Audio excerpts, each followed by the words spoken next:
Hi friends, welcome to my dreams world. కుట్టి వెనకే ఇంట్లోపలికి వెళ్ళాను. హాల్లో అమ్మ, నాన్నమ్మ ఉన్నారు. కుట్టి వాళ్ళ పక్కన కూర్చుంది. నేను వెళ్ళి నాన్నమ్మ పక్కన కూర్చున్నాను. ఏ నాన్న, ఎలా ఉంది ఆఫీస్ అంది నాన్నమ్మ. హా నాన్నమ్మ, ఇంకొద్ది రోజుల్లో మొత్తం క్లియర్గా అర్థమవుతుంది. కుట్టి, శేఖర్ బాగా హెల్ప్ చేస్తున్నారు, అందుకే త్వరగా కంప్లీట్ అవుతుంది అని చెప్పాను. ఇవాళ కుట్టి అకౌంటెంట్కి ఇచ్చిన పనిష్మెంట్ గురించి చెప్పి ఫుల్ నవ్వేశాను. అక్కడున్న వాళ్ళందరూ నవ్వారు. కాసేపు వాళ్ళ నవ్వులు చూసి పిచ్చ హ్యాపీ అయ్యాను. పెళ్ళికి ముందు వరకు ఇలానే ఉండేవాళ్ళం. నేనెప్పుడు హాస్టల్ నుండి వచ్చినా సరే మేమందరం కలిసి నవ్వుకోవడానికి టైం కేటాయించేవాళ్ళం. నాన్నమ్మ కూడా మాతో పాటు పంచులు వేస్తూ ఉండేది. చాలా చాలా హ్యాపీగా ఉంది. వెళ్ళి అమ్మ పక్కన కూర్చున్నాను. అమ్మ నన్ను చూస్తూ ఉంది. అమ్మా అన్నాను కళ్ళ నిండా నీళ్లతో. అమ్మకి కూడా కళ్ళలో నీళ్లు తిరిగాయి. నాకు అన్నం పెట్టవా అన్నాను. అమ్మకి చాలా బాధేసింది. దగ్గరికి తీసుకుని చిన్న పిల్లాడిని చేసి నుదుటి మీద ముద్దు పెట్టి ఏడ్చేసింది. అమ్మ ఏడవడంతో నాకు కూడా బాగా ఏడుపు వచ్చేసింది. ఆగకుండా ఏడ్చాను. మమ్మల్ని చూసి నాన్న నాకు ఇంకోవైపు కుట్టి అమ్మ దగ్గర కింద కూర్చుని ఊరుకో అత్త అని ఊరుకోబెడుతూ అది కూడా ఏడ్చేసింది. నాన్న కూడా ఇంకోవైపు చూస్తే కళ్ళలో నీళ్లు నిండు కుండగా మారి ఉన్నాయి. అంతలో నాన్నమ్మ, ఏంటిది చిన్న పిల్లలా అంటూ ఊరుకోబెట్టింది అమ్మని. ఇదో వాడికి ఆకలి వేస్తుందంట, అన్నం పెట్టు వెళ్ళు అనగానే కుట్టి, ఉండత్తా నేను తీసుకొస్తాను అంటూ వెళ్ళింది. మా మేట్తో ట్రాలీలో అన్ని ఫుడ్ ఐటమ్స్ తీసుకొచ్చింది. నాన్నమ్మ చెప్పింది, కన్నీళ్ళ మొహంతో భోజనం చేయకూడదు, వాడికి కళ్ళు తుడువు అని. అమ్మ చేతులు కడుక్కొని నా కళ్ళు తుడిచి అమ్మ ప్లేట్లో రైస్ పప్పు పెడుతుంటే కుట్టి నెయ్యి వేస్తోంది. నాకు ఇష్టమని దానికి తెలుసు. అమ్మ ముద్దలు కలిపి పెడుతూ ఉంటే నేను తినేస్తున్నాను. అమ్మ తినిపిస్తుంటే అలానే చూస్తూ నిలబడింది. అమ్మ కుట్టిని కూడా పిలిచి తనకి కూడా తినిపించింది. చాలా రోజుల తర్వాత కడుపు నిండా తిన్నాను. అమ్మ ఇక చాలు అని చెప్పాను. నా మూతి తుడిచి వాటర్ ఇచ్చింది తాగడానికి. వాటర్ తాగాక, అమ్మ ప్లీజ్, మీరు ఇంతకుముందు ఎలా ఉండేవాళ్ళో అలానే ఉండండి, నాకు తెలుసు మీకు కోపం అంత త్వరగా పోదు అని చెప్పేసి పైకి వెళ్ళిపోయాను. మళ్ళీ అక్కడే ఉంటే ఇంకేమైనా చెప్తారేమో అని భయం. పైకి వెళ్ళి నా బెడ్ పైన పడుకుని ఆలోచిస్తున్నా. ఎందుకు ఇంత అవాయిడ్ చేస్తున్నారు? ఎక్కడ మిస్టేక్ చేశానో అర్థం కావట్లేదు. నేను చేసిన పని కూడా వాళ్ళకి నచ్చేదే, కానీ ఎందుకు ఇంతలా అవాయిడ్ చేస్తున్నారు? ఏం చేశానో అర్థం కావట్లేదు. కానీ చాలా అంటే చాలా హ్యాపీగా ఉంది. అమ్మ చేతి ముద్ద తిన్నాను కదా, మరి పెళ్ళాం చేత్తో ఎప్పుడు తింటాను? అంటే నేను ఏం చేసైనా సరే దాని చేత్తో ముద్ద ఒకేసారి తినాలి, ఇదే నా ఎయిమ్. అబ్బో, భలే గోల్ పెట్టుకున్నావు అనుకుంటున్నారా? లేదు సామి, ఒకసారి ట్రై చేయాలి అని చూస్తున్నా. టైం దొరికితే మాత్రం వదలను. ఇక పడుకోవాలి. రేపు శేఖర్ గారిని ఏడిపించాలి కదా. రేపు వాడి మొహం చూడాలి. ఆహా, పానీపూరిలో పానీపోయిని పూరిలా ఉంటుంది. హాహాహా. మరుసటి రోజు యథావిధిగా ఆఫీస్ అయ్యాక కుట్టి వచ్చి, బావా బయటికి వెళ్దాం వస్తావా అంది. వస్తావా ఏంటి బంగారం, ఆర్డర్ వేయి చాలు అని ఇన్నర్ సోల్లో అనుకుని, కుట్టి చిన్న వర్క్ ఉంది, అది కంప్లీట్ అయ్యాక వెళ్దాం. సరే బావా అని వెళ్ళిపోయింది. నా వర్క్ కంప్లీట్ అయ్యాక తన క్యాబిన్కి వెళ్ళాను. డోర్ నాక్ చేసి ఎక్స్క్యూజ్ మీ అన్నాను. కోపంగా చూసింది. అదే కోపం మెయింటైన్ చేస్తూ, బావా పర్మిషన్ తీసుకొని రావాలా? అంటే మీరు నా పై ఆఫీసర్ కదా, అందుకే అన్నాను. నేను పై ఆఫీసర్ ఏంటి బావా, ఇంకొద్ది రోజుల్లో నువ్వే సీఈఓ ఈ ఆఫీస్ మొత్తానికి, అప్పుడు మేము అడగాలి పర్మిషన్ అంటూ ల్యాప్టాప్ క్లోజ్ చేసి బ్యాగ్లో పెడుతూ, ఇంకెప్పుడు పర్మిషన్ అడుగుకు బావా, పద వెళ్దాం అని చెప్పింది. ఇంకా ఎక్కువ ఏమనలేక తనతో పాటే బయటికి వచ్చి కార్ స్టార్ట్ చేశా. ఇద్దరం రెస్టారెంట్కి వెళ్ళాం. కాసేపు అయ్యాక శ్రావణి వచ్చింది. హాయ్ అన్నయ్య అంది. హాయ్ రా అన్నాను. కుట్టి తను కూడా హాయ్ చెప్పుకున్నారు. ఇంతలో శేఖర్ గాడు వచ్చాడు. అందరికీ హాయ్ చెప్పి శ్రావణిని కళ్ళు బయటకు పెట్టి మరీ చూస్తున్నాడు. కానీ నేను శ్రావణి కలిసి వాడికి ప్లాన్ చేశాం కదా, అది వాడికి తెలియదు కదా. ఫుడ్ ఆర్డర్ చేశాం. తిన్నాక కుట్టి ఐస్ క్రీమ్ అంది. కానీ శ్రావణి నేను ముందే ఫిక్స్ అయ్యాం కదా. జ్యూస్ అంది శ్రావణి. నేను కూడా జ్యూస్ అన్నాను. అదేంటి బావా, స్వీట్ పాన్ తింటావు కదా ఎప్పుడు, ఇప్పుడు జ్యూస్ అన్నావు ఏంటి బావా అని అడిగింది. ఇప్పుడు మా చెల్లి కోసం జ్యూస్ అన్నాను. శేఖర్ గారు కూడా జ్యూస్ అన్నాడు. నాకు తెలుసు అదే అంటాడు అని. అలా అనాలనే కదా ప్లాన్ చేసింది. ఆర్డర్ ఇచ్చేశాం, వాడు వెళ్ళిపోయాడు. ఇంతలో శ్రావణి అయ్యో 1 సెకండ్ అని చెప్పి వెళ్ళింది. కాసేపు అయ్యాక తను వచ్చింది. నాకు బొటనవేలు చూపించింది. అంతా ఓకే అన్నట్టు. కుట్టి వాడు ఇద్దరు ఆఫీస్ మాటల్లో పడ్డారు. ఆహా, కాసేపటికి జ్యూస్ వచ్చింది. నేను శ్రావణి హ్యాపీగా తాగుతున్నాం జామకాయ జ్యూస్. కుట్టి ఐస్ క్రీమ్ తినడంలో ఫుల్ బిజీ. దానికి ఐస్ క్రీమ్ ఉంటే చాలు, లోకంలో ఏం జరిగినా కూడా అది పట్టించుకోదు. ఇక ఆఖరిగా శేఖర్ గాడు వాడొక్క సిప్ చేశాడు జ్యూస్ని. వాడి ఫేస్ చూడాలి, అచ్చు తుప్పు పట్టిన ఇనుము ముక్కలా పెట్టాడు. వాహ్ వాహ్, అలా ఇప్పుడు కరెక్ట్గా ఉంది వాడి ఫేస్. నాకైతే కింద పడి నవ్వాలి అన్నంతగా వచ్చింది నవ్వు. మీకు అర్థమవుతుంది కదా ఆ జ్యూస్ ఏంటో? అవును, అది టామరిన్ జ్యూస్. చచ్చాడు వెధవ. లేకపోతే చింతపండు పండే కదా అంటాడా? ఇంతలో శ్రావణి ఎలా ఉందండి పండు జ్యూస్ అంది.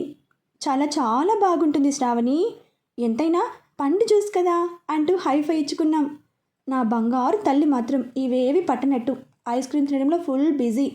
ఐస్ క్రీమ్ కంప్లీట్ అయ్యాక అప్పుడు తలెత్తి ఏమైందన్నయ్యా వాళ్ళు అంతలా నవ్వుతున్నారు అని స్వీట్గా అడిగింది. అప్పుడు ఇంకా చూడాలి వాడి ఫేస్. అచ్చు కార్టూన్ సీరియల్లో విలన్ ఎంత కామెడీగా ఉంటాడో అలానే ఉన్నాడు. ఎగ్జాక్ట్గా కుట్టి అలా అడగగానే వాడు తల గోడకేసి కొట్టుకోవడం ఒకటే తక్కువ. నా తల్లే, వాళ్ళు నా చేత జ్యూస్ తాగించారే. అవునా అన్నయ్య, హెల్త్కి చాలా మంచిదన్నయ్య. మా వదినికి ఎంత కేర్ నువ్వంటే. థ్యాంక్స్ వదిన, నువ్వు వాడి లైఫ్లోకి వచ్చినందుకు అని అంటూ ఉండగానే వాడు లేచి బయటకు వెళ్ళిపోయాడు. ఇక అక్కడ ఉంటే ఎన్ని ఘోరాలు జరుగుతాయో అని పద అని చెప్పి అందరినీ బయటకు తీసుకొచ్చాను. కుట్టి నేను ముందు కూర్చుని ఉన్నాము. శ్రావణి శేఖర్ గాడు వెనక కూర్చున్నారు. బట్ నాకు శ్రావణికి మాత్రం అసలు ఆగట్లేదు నవ్వు. గుర్రుగా చూస్తున్నాడు ఇద్దరి వైపు. ఇంతలో నాకు ఫోన్ వచ్చింది. నా ఫ్రెండ్ ఢిల్లీ నుండి. నాది ఐఐటి ఇంజనీరింగ్ ఢిల్లీలో అయ్యింది, అందుకే అక్కడ ఫ్రెండ్స్ ఉన్నారు నాకు. ఫోన్లో ఏం చెప్పాడంటే వాడి మ్యారేజ్ ఉంది, ఇన్వైట్ చేయడానికి ఫోన్ చేశాడు. కానీ అక్కడికి ఆ రాక్షసి వస్తుందో ఏమో, కానీ వెళ్ళాలి వీడి కోసమైనా. కుట్టి ఢిల్లీ వెళ్దామా అని అడిగాను. ఎందుకు బావా? ఫ్రెండ్ పెళ్ళి ఉంది, నలుగురం వెళ్దాం అన్నాను. అలా ఓ 2 డేస్ ఎంజాయ్ కూడా చేయొచ్చు. ఏరా శేఖర్, ఏమంటావు? మీకు కూడా కొంచెం ప్రైవసీ ఉంటుంది కదా అన్నాను. వాడి ఫేస్ బంతిలా పెట్టుకుని ఏ మళ్ళీ అక్కడ ఏమైనా ప్లాన్ చేద్దాం అనుకుంటున్నావా? నేనేం రాను అన్నాడు. అదేం లేదన్నయ్యా, తను వస్తారు, మనం వెళ్దాం, కానీ నాన్నని ఒప్పించాలి అని చెప్పింది శ్రావణి. సరేరా, ఫ్లైట్ టికెట్స్ బుక్ చేశాను అన్నాను. కుట్టి కూడా సరే అంది. కానీ అక్కడికి వెళ్తే ఆ రాక్షసి వస్తుంది. ఇప్పుడు కొంచెం కూల్గా ఉంటుంది కుట్టి నాతో. మళ్ళీ తనని చూస్తే ఏం రివెంజ్ ప్లాన్ చేస్తుందో అని భయంగా ఉంది. కొన్ని రోజుల తర్వాత ఆ రోజు టికెట్స్ బుక్ చేసి శ్రావణి వాళ్ళ నాన్నని ఒప్పించి, అంటే యాక్చువల్గా నేను కుట్టి వెళ్ళి మా శేఖర్ గాడి గురించి చెప్పి వాళ్ళ నాన్నని పెళ్ళికి కూడా ఒప్పించాం. మా నాన్నతో మాట్లాడి అటు వాడి అమ్మా నాన్నలతో కూడా మాట్లాడటం, అందరం సంతోషంగా ఒప్పుకోవడం జరిగింది. ఆ విషయం ఆ వెధవకి చెప్పలేదు. ఈ అంటే ఇది నా కన్నింగ్ బ్రెయిన్ అన్నమాట. అమ్మా, వీళ్ళంతా గూడు పుట్టని చేశారు కదా నా మీద, అందుకే చెప్పలేదు. సర్ప్రైజ్ చేద్దామనగానే మా కుట్టి ఓకే అంది, చిన్న పిల్లల. కానీ తనకి కూడా తెలియదు నా కన్నింగ్ బ్రెయిన్ గురించి. అమ్మా, వాడికి పర్మిషన్ వచ్చింది అని తెలిస్తే వాడు మాత్రం ఫుల్ ఎంజాయ్ చేస్తాడు, హెచ్చులు కేలు అన్నీ. అందుకే నేనేమో ఏవి లేకుండా ఉండాలి, వాడు మాత్రం ఫుల్గా ఎంజాయ్ చేయాలా? అందుకే ఆలోచించి ఇలా చేశానన్నమాట. బాగుంది కదా ఐడియా. ఇక అందరం ఢిల్లీ వెళ్దాం. హోటల్లో 2 రూమ్స్ బుక్ చేశాము. కానీ నేను శేఖర్ ఒక రూమ్, కుట్టి శ్రావణి ఒక రూమ్ అలానే ఉండాలి అని కుట్టి చెప్పింది. పాపం బాగా డిసప్పాయింట్ అయినట్టున్నాడు. ఫ్రెష్ అప్ అయ్యి బెడ్ పైన పడ్డాను. అప్పుడు ఎంతవరకు చెప్పాను? ఇంటర్ వరకు చెప్పేశాను కదా. ఇప్పుడు మిగతాది చెప్తాను వినండి. నాకు ఈ ఢిల్లీతో 4 ఏళ్ల అనుభవం ఉంది. నా ఇంజనీరింగ్ ఇక్కడే చేశాను, ఐఐటి ఢిల్లీలో. ఎంతోమంది ఫ్రెండ్స్, ఇంకొన్ని అనుభవాలు. నాకు హాస్టల్ ఎలాగో అలవాటు కదా, సో నేను ఇక్కడికి వచ్చేసా. కానీ కుట్టికి ఇక్కడ సీట్ వచ్చినా నేను మామ వాళ్ళతోనే ఉంటాను అని చెప్పి అక్కడే చదువుకుంది. సో నేను ఇక్కడికి వచ్చేసాను. ఇక ఎలాగో మనకి స్కూల్లో కాలేజీలో బెడిసి కొట్టింది కదా అని ఇక కామ్గా చదువు మీద మాత్రమే కాన్సన్ట్రేట్ చేయాలి అని గట్టిగా ఫిక్స్ అయ్యాను. కానీ ఈసారి మాత్రం నేను వెతకకుండానే ఒక అమ్మాయి వచ్చి ప్రపోజ్ చేసింది. తన పేరు మోహిత. కారణం ఏంటంటే జూనియర్ని ఏడిపించడం చూసి వాణ్ణి కొట్టాను. అందుకే నీకు పడిపోయాను అని ఓ తెగ మోసేసింది. రోజు వెంట పడేది. లవ్ చేయి అంటూ నా బుర్ర తినేసేది. ఇక ఒకరోజు కుట్టిని అడిగాను, ఒక అమ్మాయి వెంట పడుతుంది, ఏం చేయమంటావు అని. బావా, తను నీకు నచ్చిందా అంటే, చూడటానికి బాగుంటుంది కానీ మనసు ఎలాంటిదో తెలియదు. పైగా తను నార్త్ ఇండియన్. మన ఫ్యామిలీకి సెట్ అవుతుందో లేదో కూడా తెలియదురా అన్నాను. బావా, ముందు తనతో ఫ్రెండ్షిప్ చెయ్యి, ఆ తర్వాత తను మనకి సెట్ అవుతుందో లేదో చూద్దాం అన్నది. ఇక కుట్టి కూడా చెప్పింది కదా, నేను కూడా తనతో ఫ్రెండ్షిప్ స్టార్ట్ చేశాను. మెల్లమెల్లగా చాలా దూరం వెళ్ళింది. సినిమాలు, షాపింగ్లు, పికప్ డ్రాప్ల వరకు వెళ్ళింది. కుట్టితో వీక్లీ వన్స్ మాత్రమే మాట్లాడేవాడిని. అది కూడా తానే పెట్టిన రూల్, ఎక్కువగా మాట్లాడితే స్టడీ మీద కాన్సన్ట్రేషన్ తగ్గుతుంది అని. ఏదైనా అవసరం అయితే తప్ప వీక్ మధ్యలో కాల్ చేసేవాడిని కాదు. కుట్టి కూడా అంతే. ఇక మోహిత గురించి కూడా ఎప్పటికప్పుడు తనకి చెప్పేవాడిని. అలా ఓ సంవత్సరంన్నర గడిచింది. ఇక కుట్టిని అడిగాను, నేను వాళ్ళ ఫ్యామిలీతో మాట్లాడాలి అనుకుంటున్నాను అని. అయితే కుట్టి, ఒక్క నిమిషం బావా, నువ్వు మోహిత దగ్గరకు వెళ్ళి నీకు ఎలాంటి ఆస్తులు లేవు, నీ డ్రెస్ లగ్జరీ అంతా నీ ఫ్రెండ్ వలన అని చెప్పు అంది. ఎందుకు రాలా అన్నాను. చెప్పి చూడు బావా, ఒకవేళ డబ్బు మనిషి అయితే మనకే కష్టం కదా అంది. అందుకే బావా. కుట్టి చెప్పాక నేను కూడా ఆలోచనలో పడ్డాను. కరెక్టే కదా. ఇప్పుడు మోహితకి ఎలా చెప్పాలో రెడీ అయ్యి వెళ్ళాను. ఆ రోజు ఎంతో ఎగ్జైట్మెంట్తో వెయిట్ చేస్తూ ఉంది నా కోసం. అంటే లవ్ ఎప్పుడు చెప్పలేదు, ఇవాళ చెప్పేస్తాను అని చాలా హ్యాపీగా కనిపించింది. వెళ్ళి కూర్చుని, మోహిత, నీకు కొన్ని విషయాలు చెప్పాలి. ఏంటి మాన్వి అంది ఇంగ్లీష్లో. తనకి నేనంటే ఇష్టం ఆ కళ్ళలో క్లియర్గా కనిపిస్తోంది. కానీ ఇష్టం ఒకటి సరిపోదు కదా. కుట్టి చెప్పినట్టు అన్నీ చెప్పాను. మోహిత, నాకు డబ్బు లేదు, మొన్న క్యాంపస్లో వచ్చిన జాబ్ చేసుకోవాలి. డాడీ మొత్తం లాస్లో ఉన్నారు. ఇప్పుడు జాబ్ నాకు చాలా చాలా అవసరం. మరి ఇలాంటి పరిస్థితుల్లో నీకు నన్ను చేసుకోవడం ఇష్టమేనా అన్నాను. అబద్ధం చెప్తున్నావు మాన్వి, డబ్బులు లేకపోతే నువ్వు ఇలా ఉండవు అని కొంచెం గట్టిగానే అడిగింది. నిజం మోహిత, ఈ కార్, బైక్, డ్రెస్సెస్ అన్నీ మా ఫ్రెండ్వి. వాడికి ఇక్కడ ఒక ఫామ్ హౌస్ ఉంది, అక్కడి నుండి వాడతాను అని ఎంతో నమ్మసక్యంగా చెప్పాను. ఆ టైంలో కుట్టి తప్పు, నేను రైట్ అవుతాను అనుకున్నాను. కానీ మోహిత ఆలోచనలో పడేసరికి నాకు నమ్మకం సన్నగిల్లింది. అంటే ఇప్పుడు మనం జాబ్ మీదే బ్రతకాలా, మీకు ఎలాంటి బిజినెస్ లేవా అని అడిగింది. లేదు మోహిత, ఇప్పుడు ప్రెజెంట్ జాబ్ తప్ప వేరే ఏది లేదు. అందరినీ చూసుకుంటూ కొంత డబ్బు కూడా కూడపెట్టి ఓ 10 years అయ్యాక కంపెనీ పెట్టాలి అని ఆలోచిస్తున్నాను. ఈ మాటలతో ఇంకా మాట్లాడడం ఆపేసి బుర్రని ఫ్రై చేస్తోంది. ఇంకా తన ఆలోచనలు చూశాక నాటకం ఇంకా రక్తి కట్టాలి అని. అవును మోహిత, అందుకే ఎప్పుడు కూడా లవ్ చేయమని చెప్తే లవ్ చేయలేదు, ఫ్రెండ్స్ మాత్రమే అన్నాను. ఇప్పుడు కూడా లవ్ చెప్పే ముందు నీకు అన్ని విషయాలు చెప్పాలి అని చెప్తున్నాను. ఇంకా అసలు తన నోట్లో నుండి ఒక్క మాట కూడా బయటకు రావడం లేదు.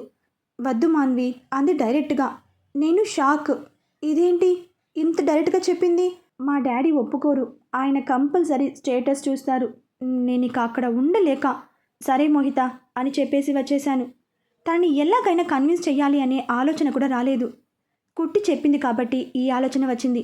లేకపోతే తనని పెళ్లి చేసుకుంటే డబ్బు కోసం మా ఫ్యామిలీని ముక్కలు చేసేది రాక్షసి. అమ్మో, ఎంత ప్రమాదం తప్పింది. అమ్మయ్య అని ఊపిరి పీల్చుకుని 3 days కాలేజ్కి వెళ్ళలేదు. హ్యాపీగా ఇంటికి వెళ్ళిపోయాను. అక్కడ అమ్మ, నాన్న, కుట్టి, శేఖర్ గాడి ప్రేమలతో తొందరగానే బయటపడ్డాను. కుట్టి కూడా బాగా మోటివేట్ చేసింది ఆ టైంలో. సో మొత్తానికి సెట్ అయ్యాను. ఇక తర్వాత ఎప్పుడూ తన దగ్గరికి వెళ్ళింది లేదు. అందరికీ ఫ్రెండ్స్ అని తెలుసు కాబట్టి పెద్దగా ఎవరు కూడా రియాక్ట్ అవ్వలేదు. ఫ్రెండ్స్ మధ్యలో కలిసినా అంటీ ముట్టనట్టుగానే ఉన్నాను. ఆ తర్వాత జాబ్ రావడం, అమెరికా వెళ్ళడం అన్నీ దాదాపు ఒకేసారి జరగడంతో పెద్దగా ఆలోచించలేదు తన గురించి. ఇప్పుడు రేపు పార్టీకి వస్తుంది తను, ఎందుకంటే వాడికి తను కూడా క్లోజ్ ఫ్రెండ్ కాబట్టి. చూడాలి ఏం చేస్తుందో. అబద్ధం చెప్పి మోసం చేశాను అనుకుంటుందా, లేకపోతే కుట్టి నా వైఫ్ కాబట్టి హేళన చేస్తుందా చూడాలి. ఆగండి, డోర్ సౌండ్ వస్తుంది. నాకు తెలిసి కుట్టి అనుకుంటాను. నేను వెళ్ళి డోర్ ఓపెన్ చేశాను. ఎదురుగా కుట్టి నిలబడి ఉంది. బావా, త్వరగా రెడీ అవ్వండి, లంచ్కి వెళ్దాం. సరే. అయినా ఇది నా రూమ్ కాదు కదా, పైగా వాళ్ళ ప్రియమైన అన్నగారు కూడా ఉన్నారు, లోపలికి రావచ్చు కదా, బయటే చెప్పేసి వెళ్ళిపోయింది. అందరం రెడీ అయ్యి లంచ్ చేసి ఇండియా గేట్ దగ్గరికి వెళ్ళాం. శ్రావణి శేఖర్కి స్పేస్ ఇవ్వాలి అని ఒక పక్కన కూర్చొని అక్కడ ఆడుతున్న చిన్న పిల్లల్ని చూసి ఎంజాయ్ చేస్తుంది. నేను కెమెరాతో ఫోటోగ్రాఫ్స్ తీస్తున్నా. ఒక్కొక్క యాంగిల్లో ఫొటోస్ తీస్తూ ఉన్నా. ఎంతో హ్యాపీగా ఉంది ఇప్పుడు. ఇక్కడ 4 సంవత్సరాలు ఉన్నా కానీ ఎప్పుడు ఇంత హ్యాపీగా అనిపించలేదు. ఇప్పుడిప్పుడే అర్థమవుతుంది నాకు. కుట్టి నాతో లేదు. పైగా ఎంతమంది ఫ్రెండ్స్ ఉన్నా కూడా క్లోజ్ ఫ్రెండ్ ఉంటే ఆ కిక్కే వేరు. ఒక పక్క నా గుండెలో ప్రాణం కుట్టి, ఇంకో పక్క నేను తన ప్రాణం అనుకునే శేఖర్. ఇద్దరిని ఎంత మిస్ అయ్యానో ఇప్పుడు అర్థమవుతుంది నాకు.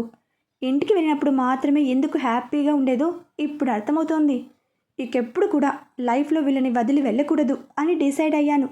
ఇప్పుడు కూల్గా ఉంది. వెళ్ళి కుట్టి పక్కన కూర్చున్నా. నవ్వుతున్న తన మొహం చూడగానే నాలో ఏదో తెలియని పులకింత. ఎప్పుడు చూసినా మొహం అయినా సరే ఎందుకో అలా కనిపించింది. ఈ బంగారం నిజంగా నా సొంతం. ఎంతో పుణ్యం చేస్తే కానీ ఇలాంటి బంగారం దొరకదు. నేను ప్రెజెంట్ విలన్ అవ్వచ్చు కానీ ఏదో ఒక రోజు నా ప్రేమని అర్థం చేసుకుంటుంది. అప్పుడు నా రోజు. ఇలా నా ఆలోచనల్లో ఉండగానే శేఖర్ వచ్చి, వెళ్దాంరా, లేట్ అవుతుంది, మళ్ళీ కుట్టికి ఇంత కూల్ వెదర్ పడదు కదా అన్నాడు. నిజమే, కుట్టికి కూల్ వెదర్ పడదు. తొందరగా కోల్డ్ వస్తుంది. కోల్డ్ వస్తే 2 డేస్ బాబోయ్ మామూలుగా బాధపడదు తను. అందుకే నేను కూడా వెళ్దామన్నాను. కుట్టి శ్రావణి వెనక కూర్చున్నారు. నేను శేఖర్ గాని అలానే చూస్తూ ఉన్నా. ఒరేయ్, మా చెల్లికి సైట్ కొడితే అందంగా ఉంటుంది, అదే నాకు సైట్ కొడితే తేడా అనుకుంటారా అన్నాడు నవ్వుతూ.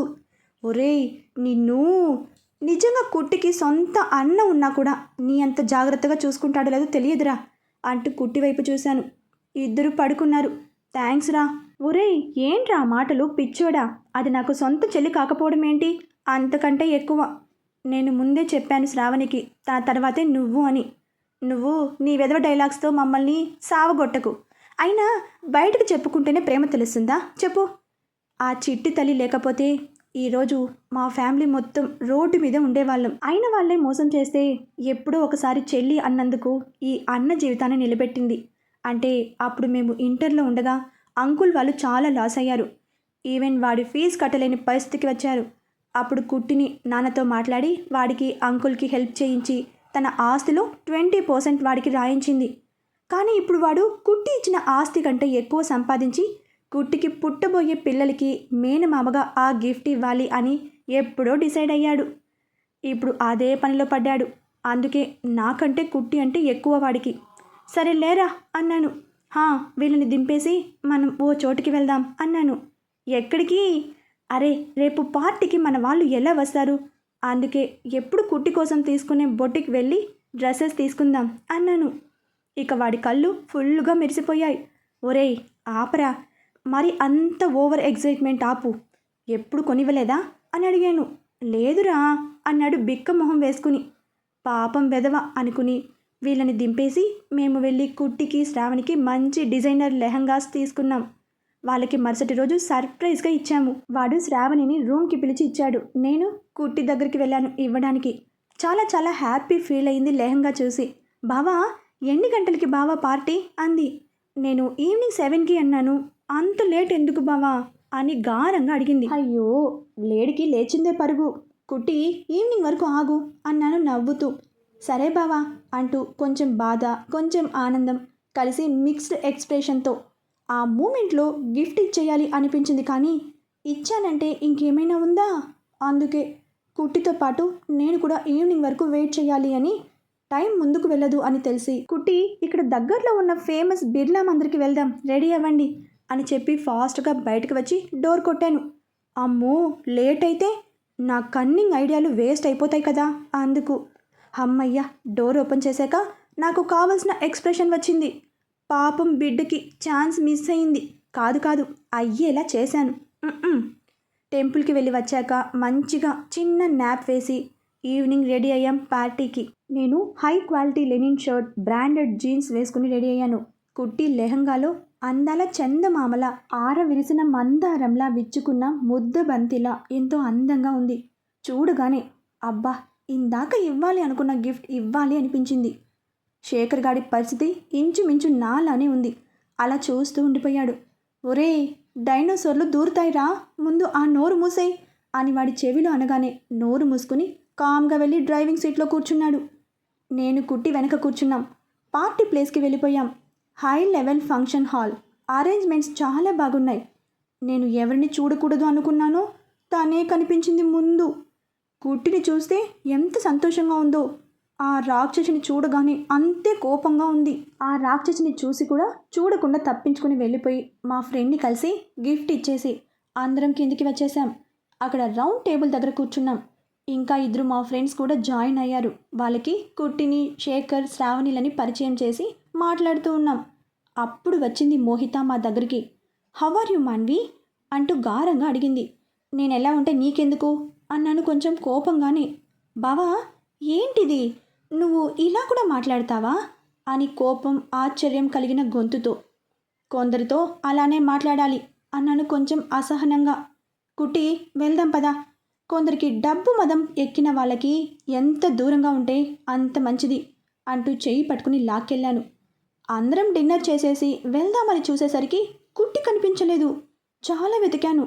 అప్పుడే నా ఫోన్కి మెసేజ్ వచ్చింది. కుట్టి కావాలి అంటే నేను చెప్పినట్టు నువ్వు ఒక్కడివే రావాలి అని ఉంది. ఇందులో శేఖర్ గారిని ఇన్వాల్వ్ చేయదలుచుకోలేదు. నేను కుట్టిని కాపాడుకోలేకపోతే వేస్ట్ అనిపించింది. అందుకే వాణ్ణి, శ్రావణిని హోటల్కి పంపించేశా. నేరుగా క్యాబ్ బుక్ చేసుకుని చెప్పిన అడ్రస్కి వెళ్ళాను. అసలు కుట్టిని కిడ్నాప్ చేశారు అన్న ఊహే నన్ను భయపెట్టేస్తోంది. ఎలా నన్ను నేను కంట్రోల్ చేసుకోవాలో అర్థం కాలేదు. ఒక్కడినే వెళ్ళాలి అని డిసైడ్ అయ్యి ఫోన్కి షేర్ చేసిన లొకేషన్కి వెళ్ళాను. వెళ్ళాల్సిన టైంకి ముందుగానే వెళ్ళిపోయాను. అది ఒక పెద్ద ఇల్లు. గేట్ దగ్గర దిగగానే వాచ్మెన్ వెంటనే తీశాడు. నేను వస్తానని చెప్పినట్టున్నారు. నాకు మండిపోతోందొల్లు. ఎంత ధైర్యం ఉంటే నా కుట్టిని కిడ్నాప్ చేశారు, ఒక్కొక్కరికి పగిలిపోవాలి అనుకుంటూ లోపలికి వెళ్ళేసరికి అక్కడ సీన్ చూసేసరికి షాక్లో ఉన్నాను. నా కోపం పైకి వచ్చేసింది. అక్కడ కూర్చున్న వ్యక్తిని చూడగానే కోపం లావాలా పొంగుకు వచ్చింది. ఇంతకీ మన కుట్టిని ఎవరు కిడ్నాప్ చేసుంటారబ్బా? చూద్దాం తరువాతి అప్డేట్లో. బాయ్ ఫ్రెండ్స్, మరొక భాగంతో కలుసుకుందాం.